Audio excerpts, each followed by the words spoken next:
ಮದುವೆ ಮಾಡಿಕೊಡುವುದಿಲ್ಲ ಎಂದಿದ್ದಕ್ಕೆ ಅಪ್ರಾಪ್ತೆಯನ್ನ ಸಿನಿಮೆಯ ರೀತಿ ಅಪಹರಣ ಮಾಡಿರುವ ಘಟನೆ ಜಿಲ್ಲೆಯ ಕಡೂರು ತಾಲೂಕಿನ ಮರಡಿಹಳ್ಳಿಯಲ್ಲಿ ನಡೆದಿದೆ. ಅಪಹರಣಕಾರರನ್ನ ಮರಡಿಹಳ್ಳಿಯ ಮಲ್ಲೇಶ್, ಎಸ್ಚಿಕೊಪ್ಪಲಿನ ಪರಮೇಶ್, ಕುರುಬೇರೆ ಮಹಾಂತೇಶ್ ಎಂದು ಗುರುತಿಸಲಾಗಿದ್ದು, ಮೂವರು ಅಪಹರಣಕಾರರನ್ನ ಬಂಧಿಸುವಲ್ಲಿ ಕಡೂರು ಪೊಲೀಸರು ಯಶಸ್ವಿಯಾಗಿದ್ದಾರೆ.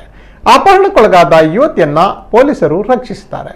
ಡಿಸೆಂಬರ್ 27ರ ಬೆಳಗಿನ ಜಾವ 4 ಗಂಟೆ ಸುಮಾರಿಗೆ ಮರಡಿಹಳ್ಳಿ ವಾಸಿ ಓಂಕಾರಪ್ಪ ಹಾಗೂ ಅವರ ಪತ್ನಿ ಅಮ್ಮಯ್ಯ ತಮ್ಮ 17 ವರ್ಷದ ಮಗಳೊಂದಿಗೆ ತಮ್ಮ ಜಮೀನಿನಲ್ಲಿ ಬೆಳೆದಿದ್ದ ಕುಂಬಳಕಾಯಿ ಹೂವಿಗೆ ಪರಾಗಸ್ಪರ್ಶ ಮಾಡಲು ತೆರಳುತ್ತಿದ್ದಾಗ ಈ ದುರ್ಘಟನೆ ನಡೆದಿದೆ.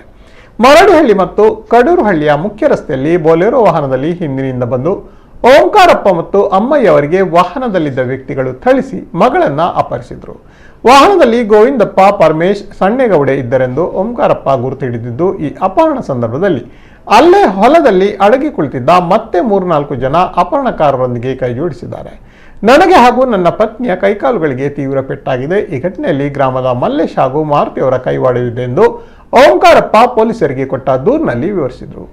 ಓಂಕಾರಪ್ಪ ದೂರು ನೀಡಿದ ಕೂಡಲೇ ಕಾರ್ಯಪ್ರವೃತ್ತರಾದ ಕಡೂರು ಪೊಲೀಸರು ಬಂಧಿತ ಆರೋಪಿ ಮಹಾಂತೇಶ್ ಸಂಬಂಧಿ ಕಡೂರು ತಾಲೂಕಿನ ಎಮ್ಮೆದೊಡ್ಡಿ ಭಾಗದ ಸಗಣಿ ಬಸವನಹಳ್ಳಿ ಗ್ರಾಮದ ಗುರುಸ್ವಾಮಿ ಎಂಬರ ಮನೆಯಲ್ಲಿ ಯುವತಿಯನ್ನ ಪತ್ತೆ ಮಾಡಿದ್ದಾರೆ. ಅಪಹರಣಕ್ಕೊಳಗಾದ ಯುವತಿಯನ್ನ ರಕ್ಷಿಸಿರುವ ಪೊಲೀಸರು ಯುವತಿಯನ್ನ ವೈದ್ಯಕೀಯ ಪರೀಕ್ಷೆಗೊಳಪಡಿಸಿದ ಬಳಿಕ ಪೊಲೀಸರಿಗೆ ಒಪ್ಪಿಸಿದ್ದಾರೆ. ಬಂಧಿತರಲ್ಲಿ ಓರ್ವನಾದ ಪರಮೇಶ್ ಕೆಲವು ತಿಂಗಳ ಹಿಂದೆ ಯುವತಿಯನ್ನ ಮದುವೆ ಮಾಡಿಕೊಡಿ ಎಂದು ಯುವತಿಯ ತಂದೆ ಓಂಕಾರಪ್ಪನವರಿಗೆ ಪ್ರಸ್ತಾಪಿಸಿದ್ದ.